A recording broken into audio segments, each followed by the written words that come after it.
Welcome to another edition of Bowie TV's Youth, Community, and Lifestyle. During this hour, we're bringing you highlights from some of our shows focused on youth, community, and lifestyle. Please be sure to give us a follow on all of our social platforms. First, on How to Steam Your Dreams, check out part 2 of day 2 at the 2025 Ocean Bowl Games in Baltimore. Next up, on Read Science, we learn about the oceans and the secrets they hold on this part 2 with marine biologist Helen Scales. On the Spotlight DMV, Senior Helpers PG County founder Tamara Clay talks how her family's journey through caregiving has sparked her to change lives through her business. Finally, on the Hair Kytchen, we listen to part 2 of community leader Taylor Frazier's updates with the proposed data center site in Landover. Thank you for tuning in to this week's programming of Bowie TV's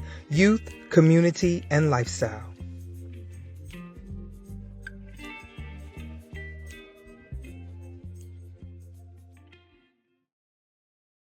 Knuckleball Clash is one of our fan favorites, so big time alert. Whoop, whoop, whoop. Let's go. It's time to clash out with playing as your favorite dolphin or diver character. It's like playing a digital air hockey on a 10-inch tablet. So stay on your side. Do not cross that half-court line. Keep one finger on your dolphin and the other hand on the pad. That's my suggestion. And sit on the edge of your seat. 1 versus 1. Real quick, real serious. Let's go.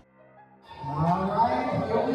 We are officially knockout rounds. And first up, we have Tropic Thunder against Hard Park Ants. Tropic Thunder is already on the board. Tropic Thunder playing with a lot of emotion today. They've had a lot of turmoil in their team, but they're not letting it affect their performance. Not at all. They are fast and they are focused. And that ball is going back and forth. This is an endless fight. Is anybody gonna score? Just as I called it out. Tropic Thunder is now up 2-0. Good day would hold the lead. You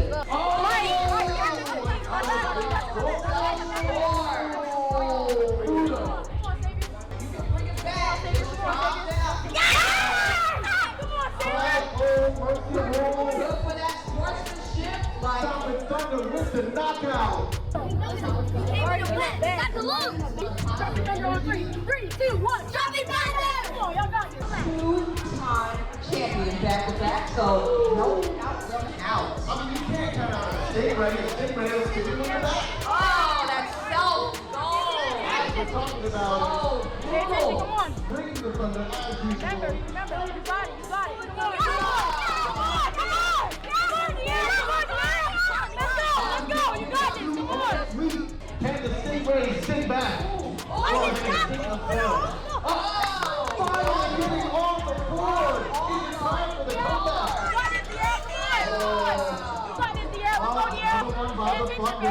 One more point, and Tropic Thunder is achieving their knockout. You gotta slow the game down so you can pay attention.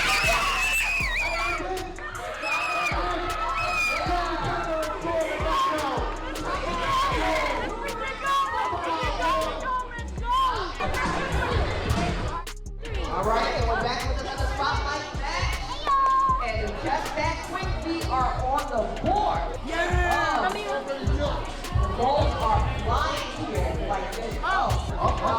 Double it up. Getting your point. The self-goals are killing That's the it. match.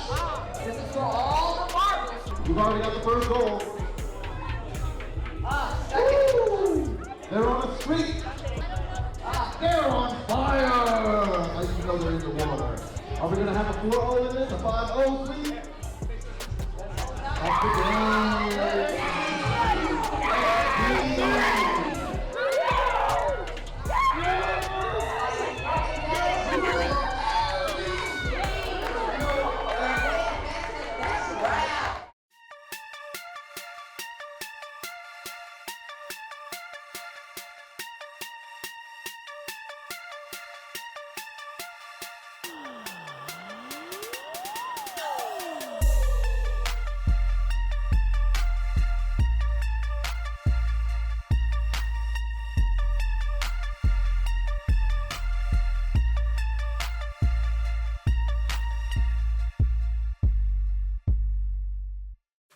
Girls, this is Alcohol League. This is an esports title. They're playing like a soccer or basketball. They knock a ball to the goal.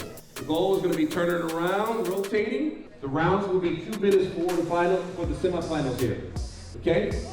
All right, heading straight towards the goal. Can we get an immediate goal? On the board just like that. Yes, they did. Yes. Extra round. They are all over that ball.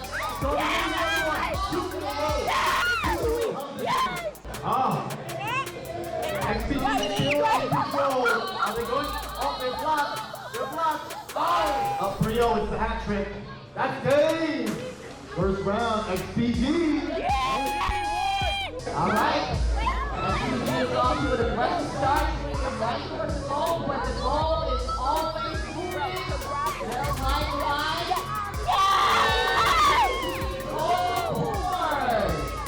I'm tight. We need to see some defense. We need to see a goal from you guys. All right. It is over. By rule, introducing your Red Hot champions, please give a warm applause to FPG!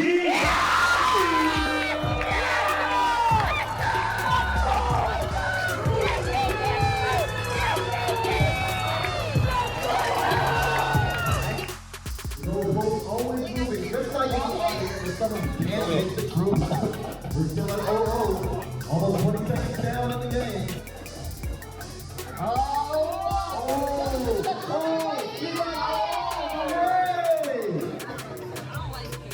Right, just one point will tie it back up.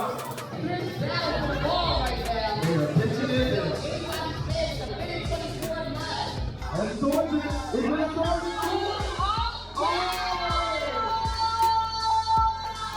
And the first game is finished. Here we go. Dalton is off to an aggressive start. Straight to a goal with immediate score. 14 seconds, that's not feel ready. Going all the way, bring it on. It's a fierce battle to control the ball with 2 minutes and 15 seconds to go. Eventually, someone's going to have to break free. It's up to fly over the goal. Too far over the goal. Now the Falcons really want to take control. They do. They've got the ball. All they got to do is get to the goal. They got a pass. Pass to get it to go over the jelly. Remember, teamwork is key. I think they're going to do it.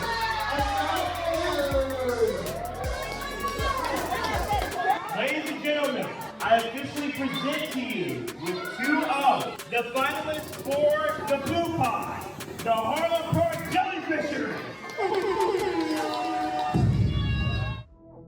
All right.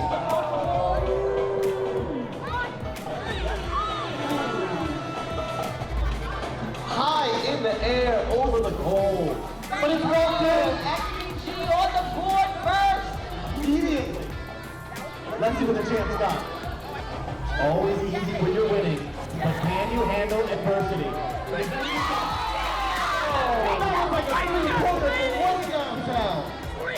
XPG is on fire here. Talk about some fancy footwork. XPG in control of it. It's still 2 more quarters. Oh, finally the champs back in control, heading towards the goal.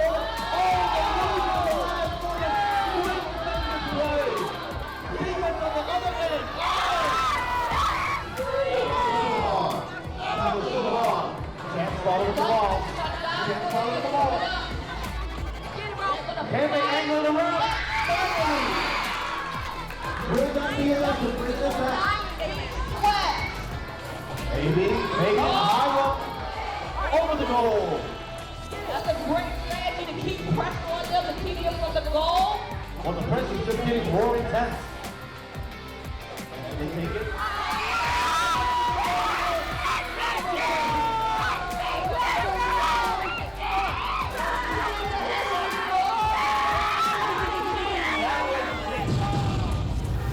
FPG 1, Jellyfishing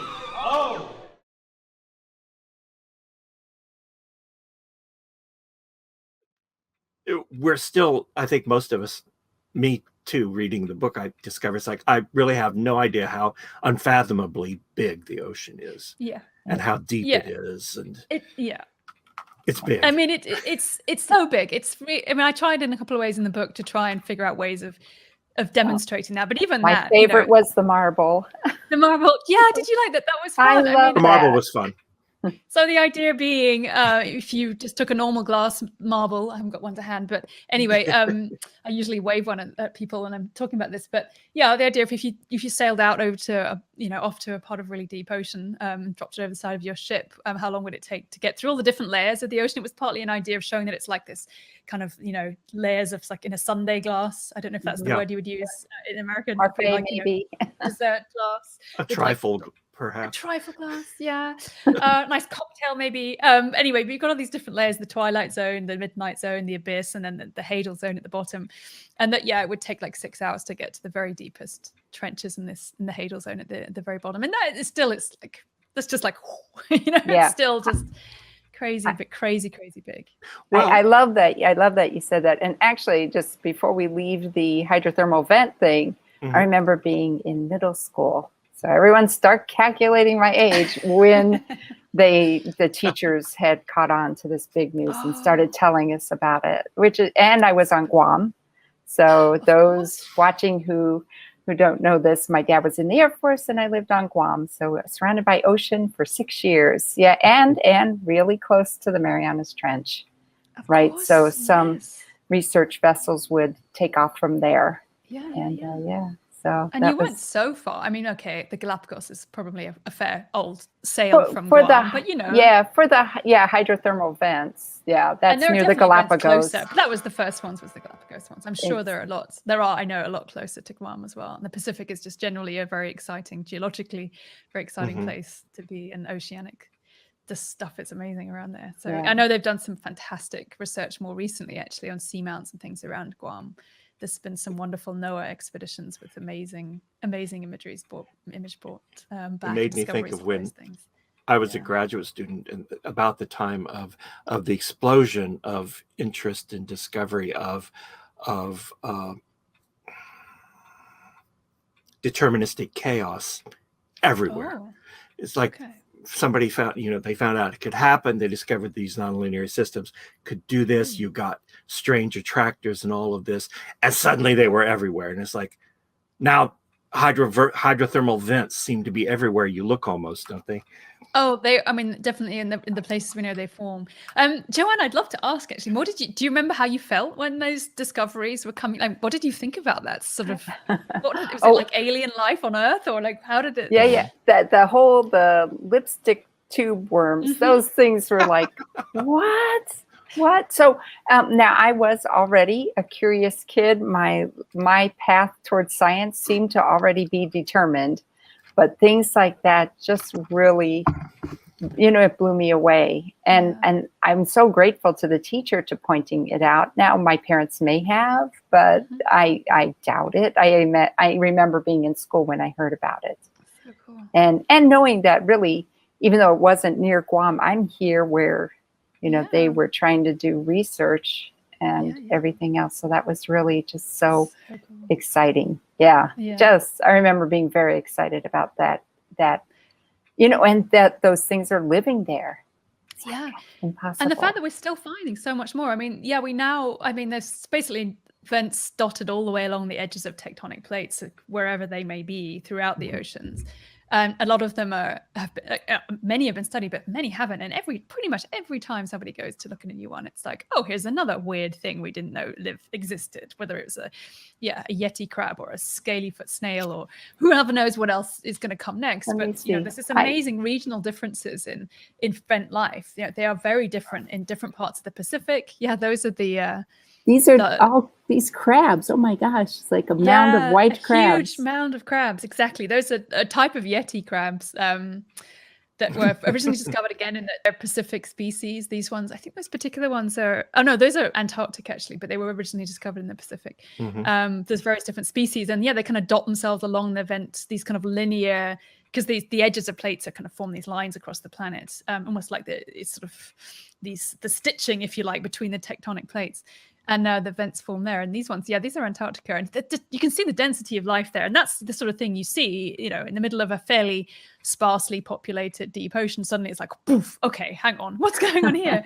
And again, it's this reliance on this sort of chemical energy as opposed to sunlight, which is driving these ecosystems, and is still being, there's still so many questions about how these things are occupied, how they move around, all these kinds of things. Yeah. I'm amazed at the number of things that have no pigment, which you don't need because it's dark and doesn't matter, right? Yeah, but then some of it is colorful too, and that's pretty very good. colorful. That's right. Yeah, the kind of the reds. We think the red color in the deep ocean is a camouflage thing, because at least that's the vampire squid, which is looking beautiful there. The very nice picture. But the red coloration we think helps to make them look really indistinct, and that's kind of the mid waters where there's there's no light, but I think if there's any light at all, it's bioluminescence, which is generally blue and green. So the reds are kind of still hidden away.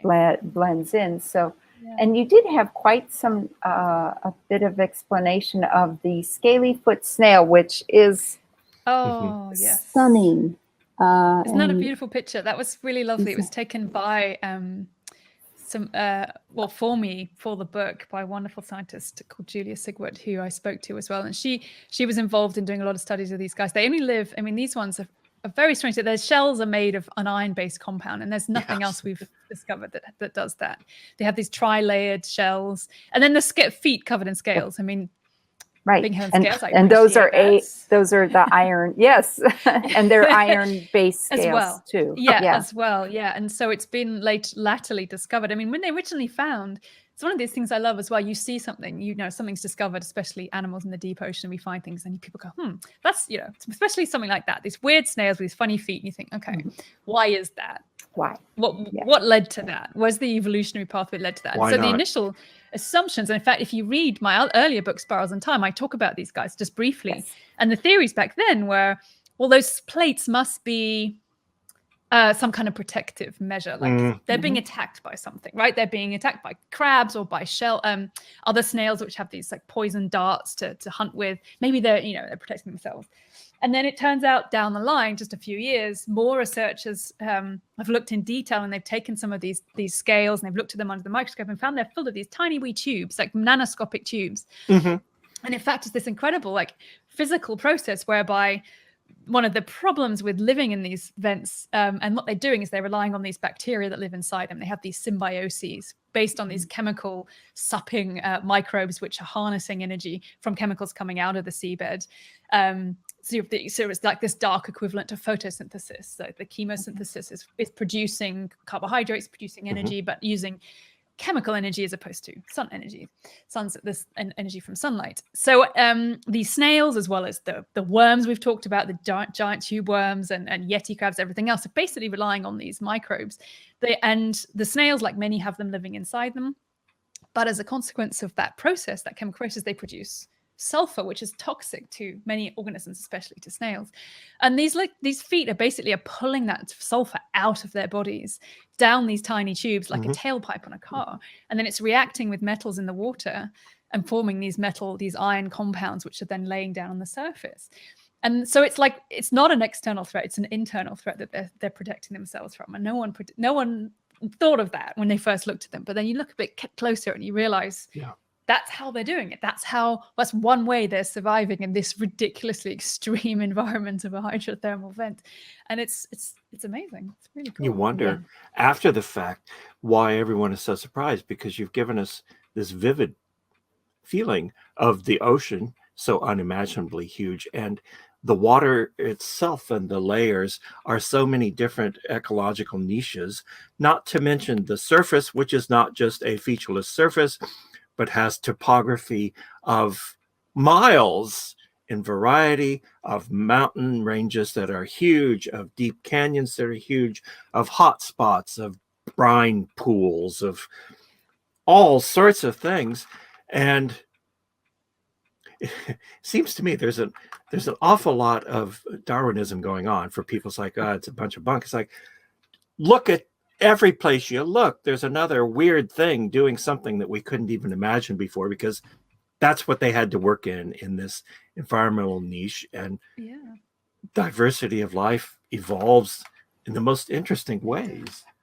It really does. I think that's a huge lesson that the deep ocean tells us, and it's why I think, quite rightly, space scientists and astrozoologists, whatever you want to call them, people wondering about what life might be like elsewhere. The deep ocean has so much to tell us because it's showing us that life just finds a way, no matter how. No matter where or how. You asked about reporting. The thing I remember from the earliest discovery of hydrothermal vents, and then the fact that there are animals living there in places that animals were presumed not to be able to live at all, doing chemosynthesis, also unimaginable, was all about exobiology and things like, could there be life on other planets? Science finds new ways, animals that we've never thought of before. Oh yeah, I mean, there's hydrothermal vents on is it Europa and Enceladus? I mean, go check. You never know. For all those years that I grew up of people saying, obviously life needs this and this and this, it's like, boy, I think all of those were wrong. And that's exciting. Life does, but now we know that it's a totally different way of being, like a whole new way of having biological life. And who knows what else we might find too. I mean, I think that's it. We mustn't just limit our horizons anymore because you never know what might come up. But the deep ocean tells us such a big lesson and just what's possible. Yeah. But it is exciting.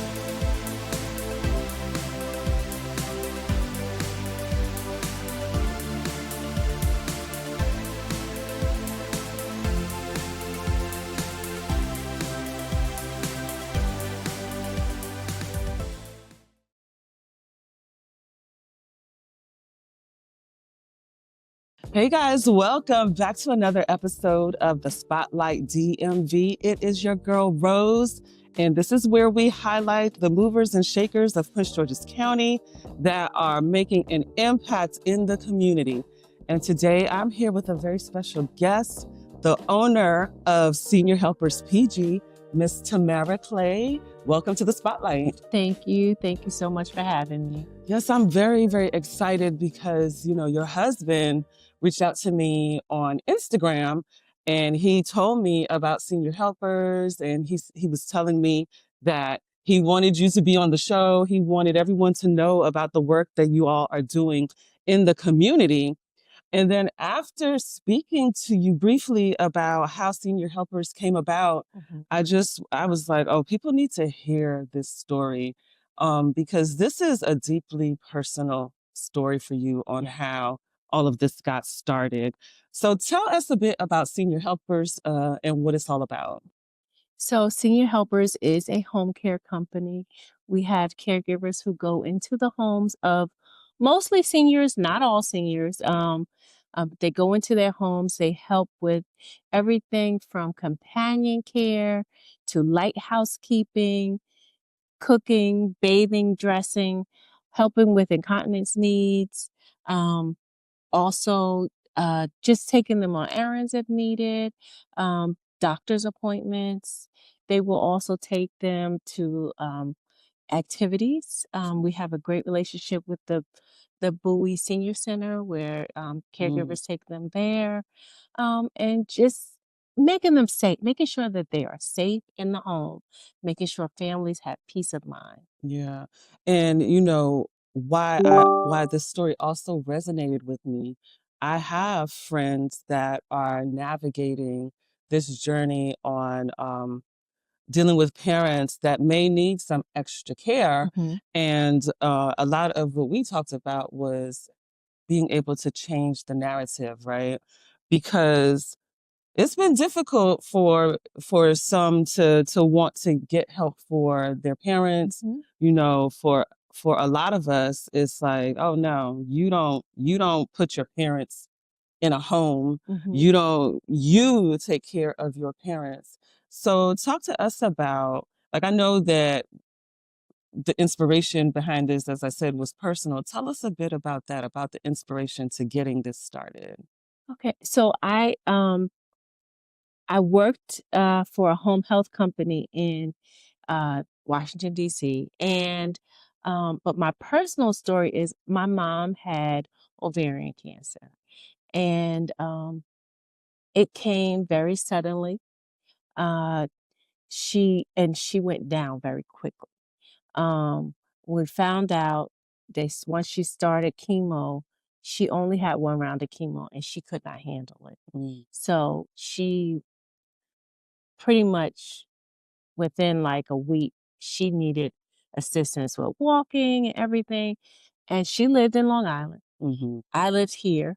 So needing that person that you can, needing people that you can trust to help take care of her was something that, we had to do because I could go back and forth, but I couldn't be there all the time.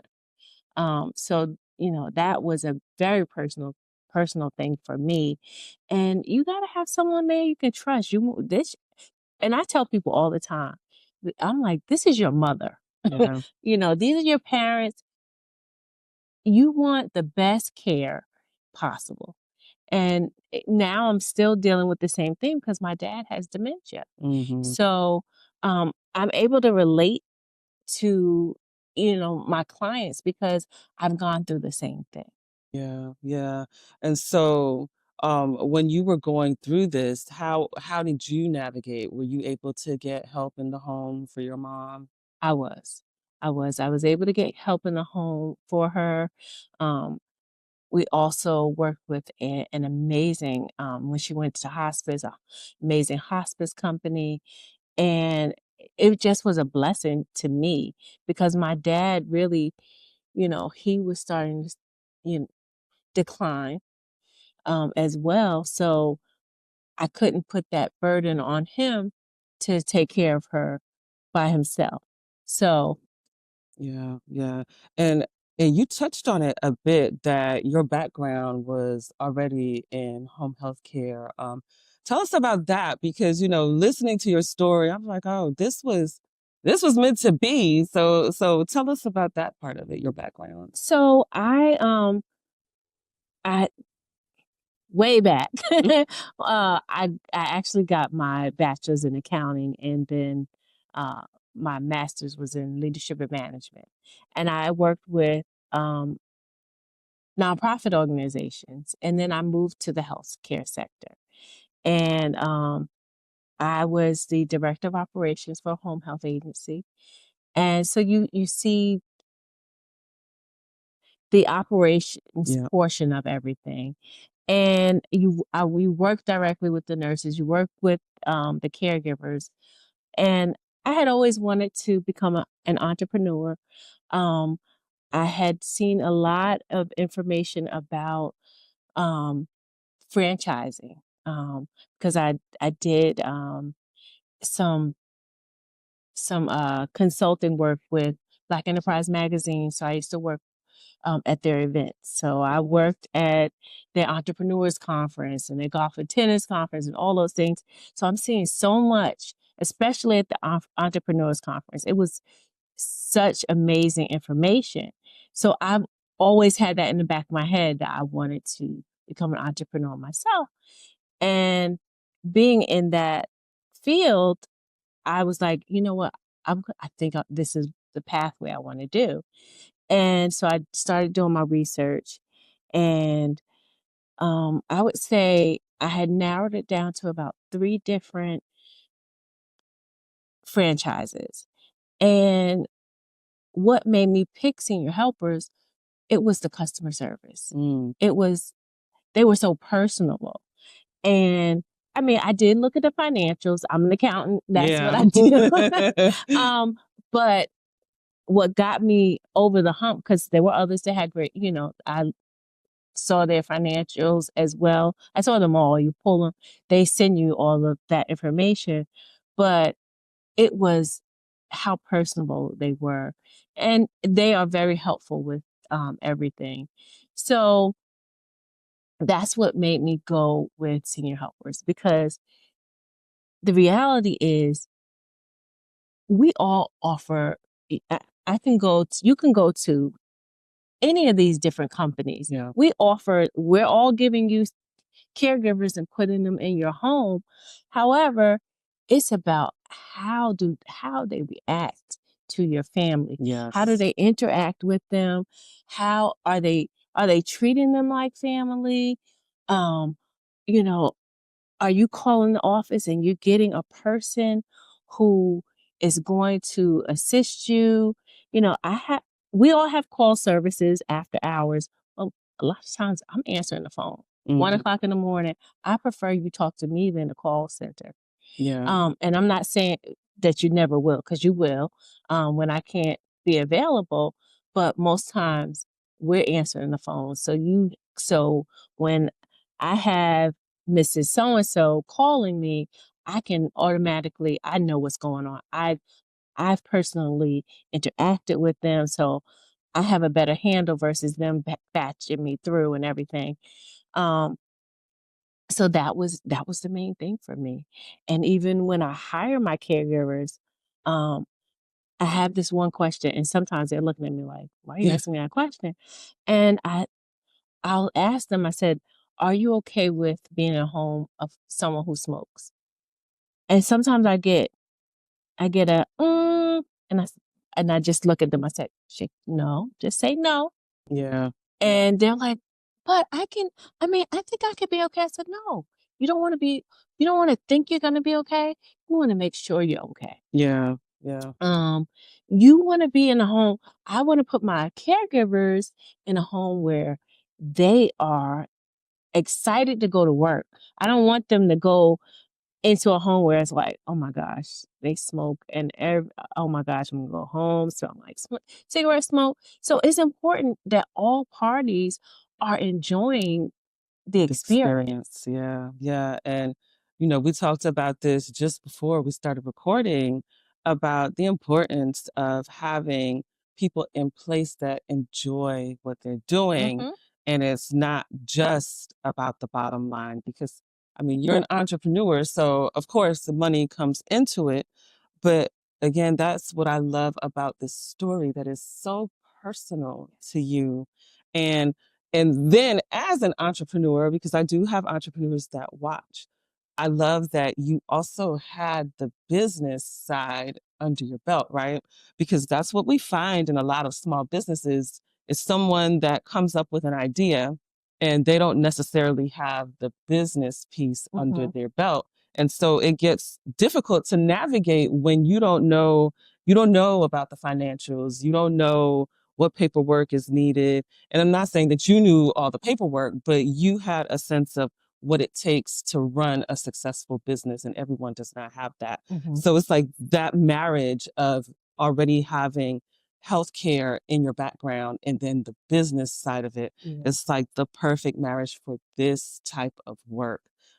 So tell us about some of the services that Senior Helpers offers, because I know you talked when you were describing some of what you do. I'm thinking, oh, so basically like a bestie for my mom or dad. It really is. We have companion care, and our companions are mainly with a lot of our dementia clients. So families have parents who they have dementia, but they can get about on their own. They don't Mhm. need assistance with walking or anything like that, but they want to make sure they're safe. They're not because usually they're at the point that they may be wandering a bit, Yeah. or they may forget something. They may turn on the stove and forget the stove is on. So they're there to just make sure they're safe, but also help them remain active. Mhm. So it is it's a bestie.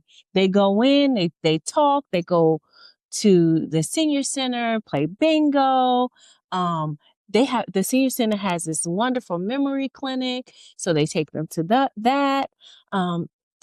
Just different activities. I have caregivers who I have one. She goes, and there's more than one, but this particular one is in my head. She has a bag full of activities that she goes to the home and she plays the games with them. Oh, I love it. Just to keep them mentally stimulated. Yeah.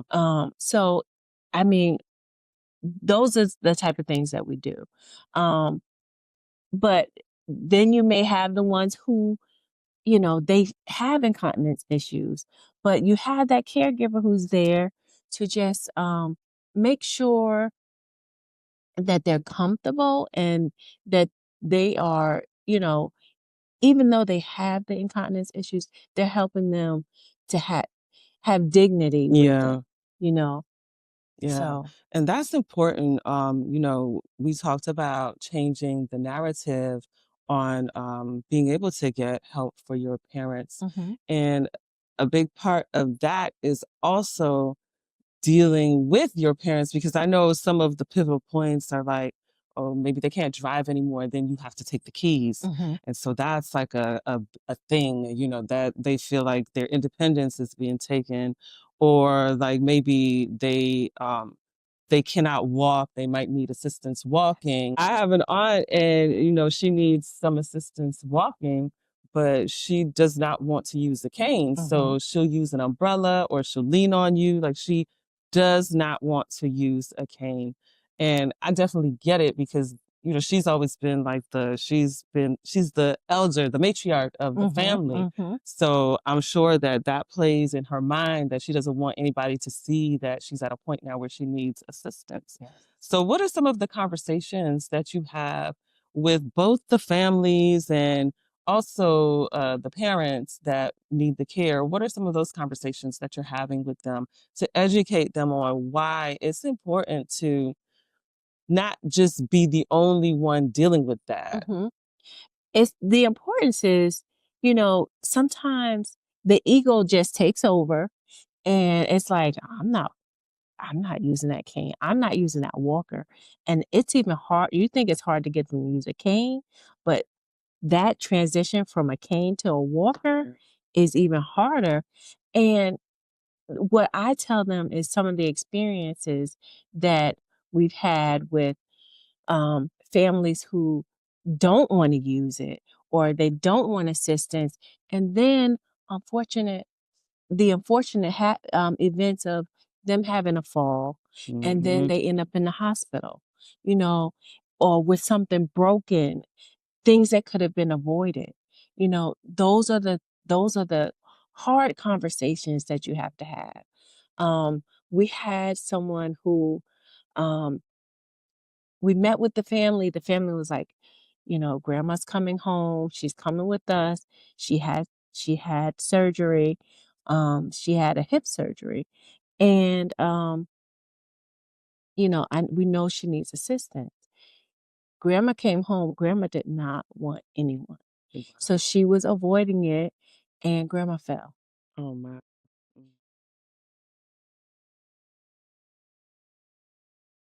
Is tell them a little bit about what a data center is and why are they trying to bring this to Landover? Why the old Landover mall site?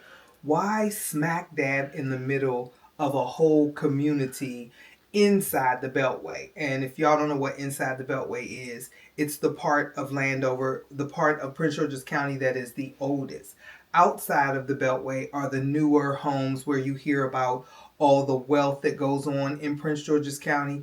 Inside of the Beltway, they call it the established communities. So this data center bumps up against all of that, but it's more inside the Beltway. Yes. So I think that the reason they want to put a data center on the Landover Mall site is greed. Honestly, I'm not trying to knock anyone's hustle or how they gather their wealth, but I do feel that if you've held onto a site for 20 plus years, you're looking to sell it to the highest bidder, and you're not concerned about what comes of it. So I think that this is just the perfect timing for the Lerner Enterprise family or the Lerner family to sell the land or get rid of the land and make this deal be done. I think that they are trying to increase their wealth even more than what they already have. So I think that they're looking at it from a financial standpoint. And that's great because, of course, everyone in a capitalist society wants to gain more income. But if we think about it from a perspective of the people and what is right for the residents of Landover, we will realize that we can't just grab for those dollars. We have to think about the long term implications on not just the environment, but on the residents themselves. Mm-hmm.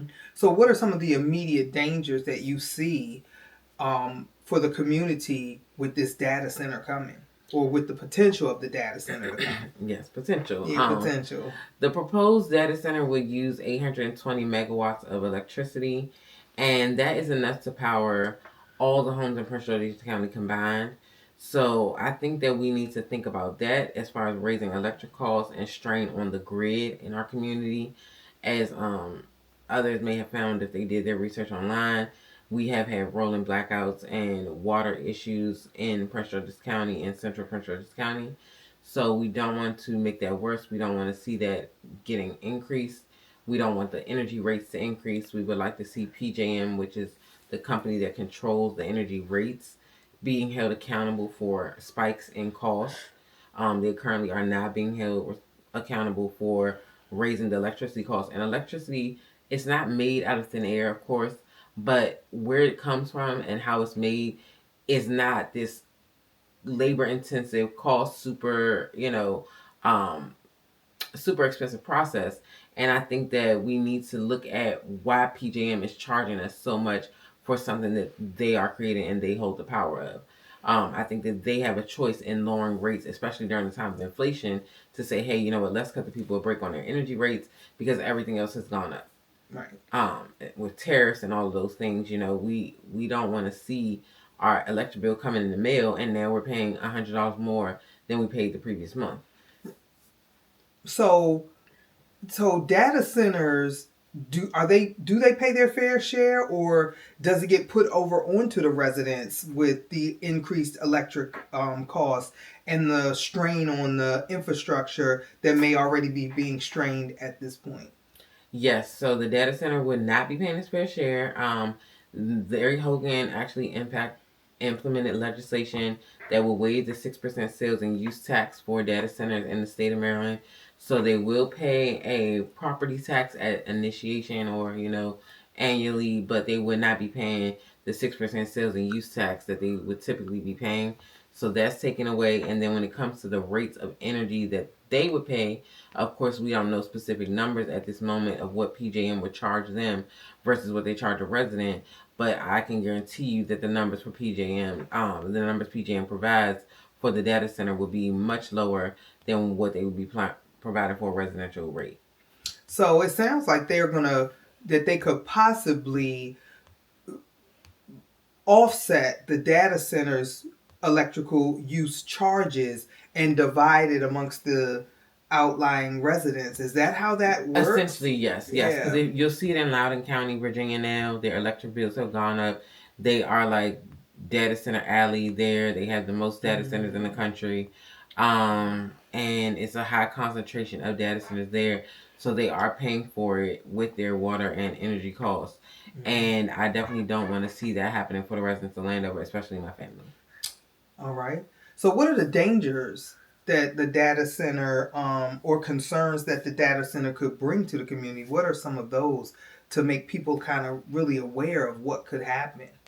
Yes, so if the data centers are built using diesel energy or diesel backup generators, they will likely emit pollution into the air, as we've seen in Memphis, which will increase asthma conditions such as well as bronchitis, COPD, things like that.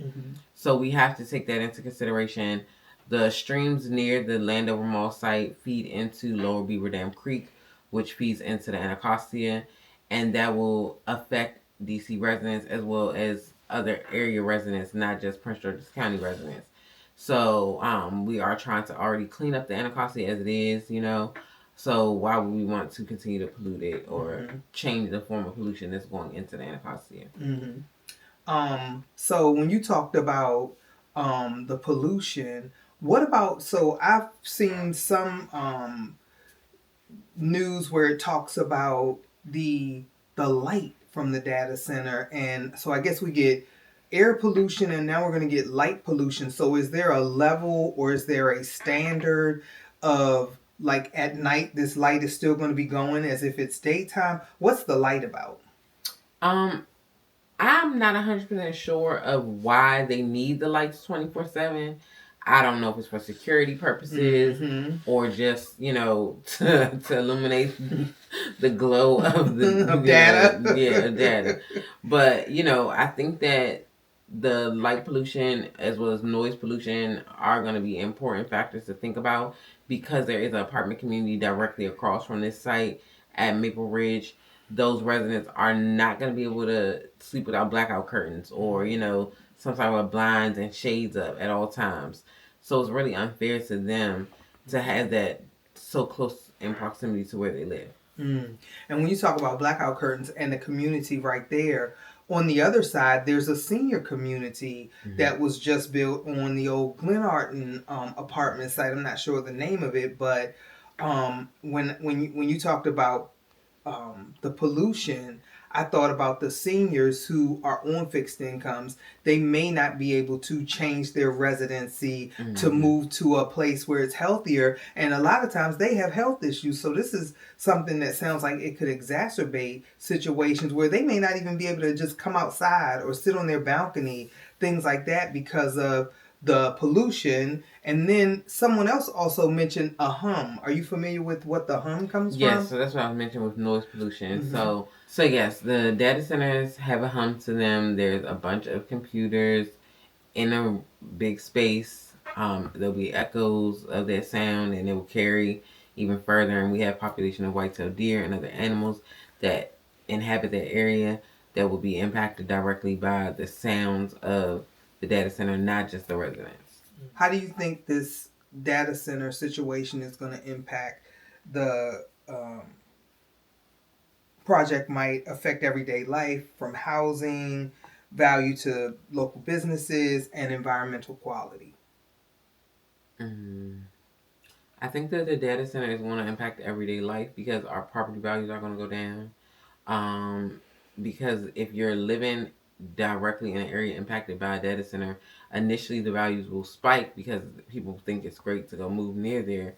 But then once the data center is open and operational and you have issues with water pressure or diesel generator pollution, now no one wants to live near the data center. No one wants to be close to it and in proximity to it. So now your property value has went down because of that data center being built so close to you. If your water pressure is low, it's going to impact how you can take a shower, how you can cook and feed for your family.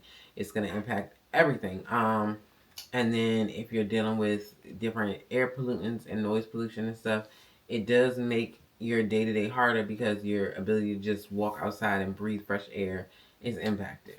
Wow. Have you looked at any other areas where they built data centers and what the impact has been on those communities?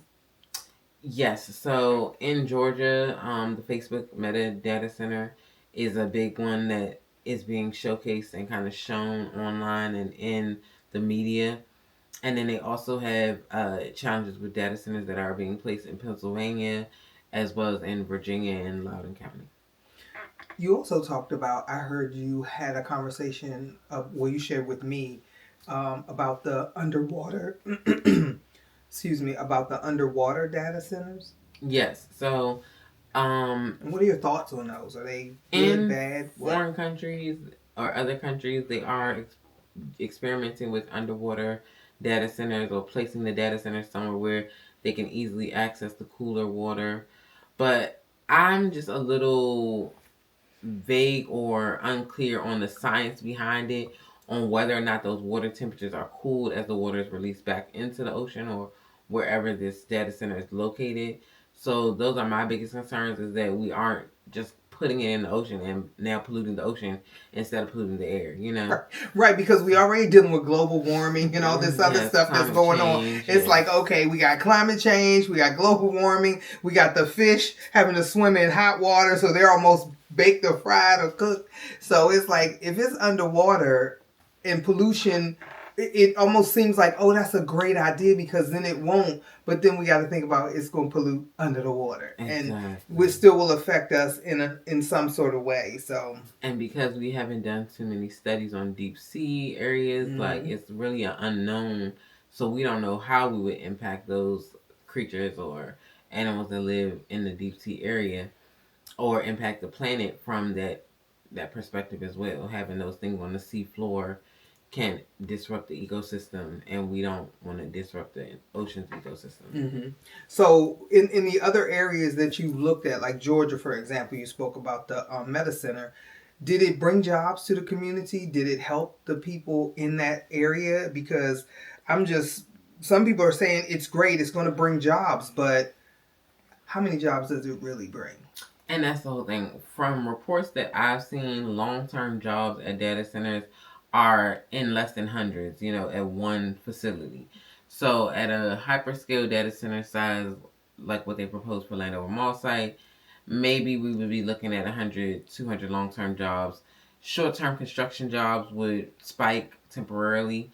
But again, those are short-term jobs. Those are, jobs that people aren't going to be able to retire from or have longevity from. Mm-hmm. So I don't see them benefiting the community as much as something else could go in that place. And we could create jobs for people in different opportunities in different ways. Mm-hmm. So big projects like this usually happen behind closed doors. I call it backdoor politics. And I've had my own experiences with that right up front.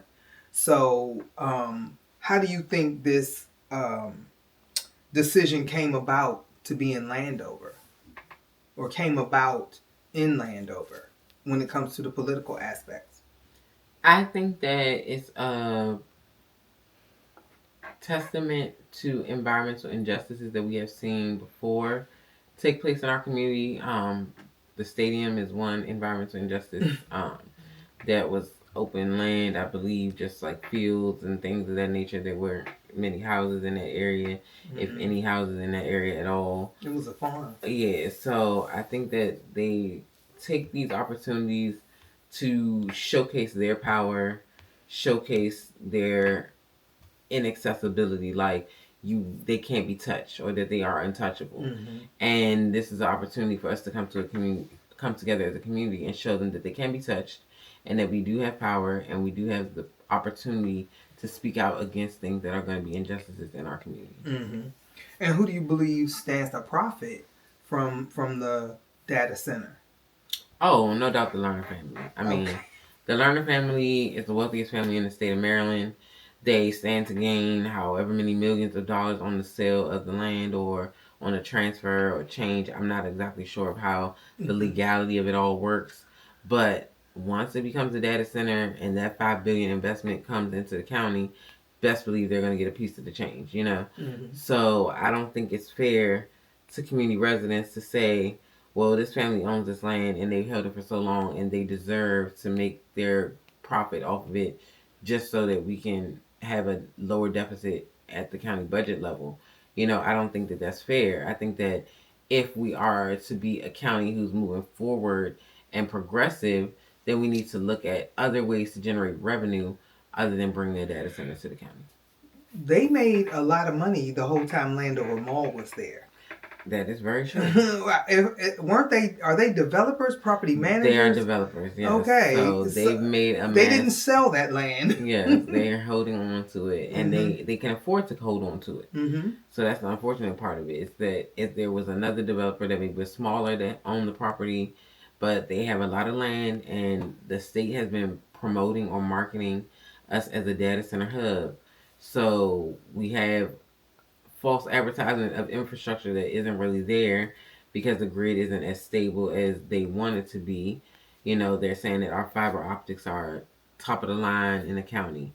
So that's something that they're marketing to businesses to come and bring their data centers here. So I think that's unfortunate. So, and I want to ask this question at the same time. It might sound like a statement, but do you really truly feel that the community has a seat at the table at this point in the process? Yes, I think the petition has helped give us leverage. I think the media coverage has helped give us leverage. I think that all of these things are playing into each other and working towards our favor in stopping the data center from coming to Landover. Mm-hmm. Has anyone actually spoken to or talked to any representatives from the Lerner family? Not that I'm aware of. Everybody that says that they reached out for comment has gotten no word back yet. Mm-hmm. And I'm hopeful that the Lerner family will hear what we have to say and have a change of heart, truly. Mm-hmm. What would you tell residents to do right now to help have the biggest impact on this issue? Reach out to your county council person, reach out to your state delegates, reach out to your senators and let them know that you don't want to see the data center in Landover. We can send letters, we can sign up to speak at different meetings that will be held. Eventually, they will have meetings for public comment with the task force. Please sign up for that. And then, if you are available on Sunday, September 14th at 2 p.m., we'll be at the Keller Williams building in Largo, Maryland, or the Keller Williams office in Largo, Maryland. And we will be having a community meeting where you can come out and make your voice heard as well.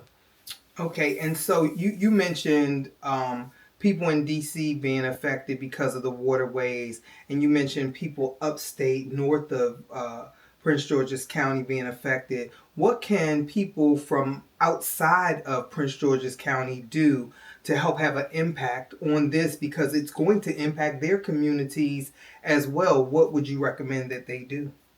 I would say the same thing. Reach out to your local politicians. Let them know that they can put pressure on the county as well to kind of stop the data center. Know if you're living in Frederick, or living in Washington, D.C., your local representative can't directly stop the data center from being built, but they can speak to the members of the county council. They can say, hey, we've had a lot of voices coming into D.C. about this issue, and we just wanted to know where you guys are at with the process. What's going on with this data center? Are you guys going to open it or not? Things like that. So put pressure on these politicians to do the right thing and not just, be talking heads and saying things that they aren't going to back up and do. Mm-hmm.